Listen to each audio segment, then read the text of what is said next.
ఆటోలో అసెంబ్లీకి కాకి చొక్కాలు ధరించిన బీఆర్ఎస్ ఎమ్మెల్యేలు ఆటో డ్రైవర్ల సమస్యలు పరిష్కరించాలని డిమాండ్.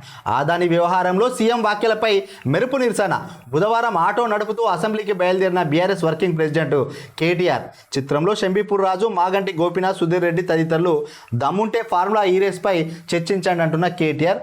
వాస్తవానికి ఇక్కడ కేటీఆర్ గారు ఎలక్ట్రిక్ ఆటోను అసెంబ్లీకి తీసుకెళ్తున్నారు, అక్కడి వరకు తీసుకెళ్తున్నారు. ఎందుకంటే దీని ద్వారా ఆటో డ్రైవర్ల లాగానే చొక్కాలు వేసుకుని అసెంబ్లీకి కూడా అదే చొక్కాలతో వెళ్ళడం జరిగింది. ఎందుకంటే ఇప్పటికైనా ఆటో డ్రైవర్ల సమస్య అనేది ముఖ్యమంత్రి రేవంత్ రెడ్డికి కానీ, అసెంబ్లీకి కానీ, అక్కడ ఉన్న ఎమ్మెల్యేకి కానీ చేరాలి. మొత్తానికి ఉచిత బస్సు పెట్టడం వల్ల ఆటో డ్రైవర్లు ఆత్మహత్యలు చేసుకుంటున్నారు, రోడ్డు పాలవుతున్నారు, వాళ్ళకు జీవన భృతి సరిపోతలేదు. ఏదైతే మీరు సంవత్సరానికి 12,000 రూపాయలు ఇస్తానారో వాళ్ళకి ఇచ్చిన హామీలను నెరవేర్చండి అని చెప్పి అసెంబ్లీలో కొట్లాడిన సందర్భం. వీళ్ళంతా ఎమ్మెల్యేలంతా నిన్నేమో నల్ల చొక్కాలు వేసుకొని నిరసన చెప్పించారు, అదేవిధంగా మొన్న ఈ మధ్య అట్లా చేసిండ్రు. సో ఆటో డ్రైవర్ల కోసం ఈ విధంగా కాకి చొక్కాలు వేసుకొని అసెంబ్లీకి వెళ్ళిన సంఘటన మనం చూస్తున్నాం జరిగింది. మొత్తానికైతే ఎక్కడ ప్రజా సమస్యలు ఉన్నా అక్కడ బీఆర్ఎస్ పార్టీ వాటిని హైజాక్ చేసుకుంటుంది.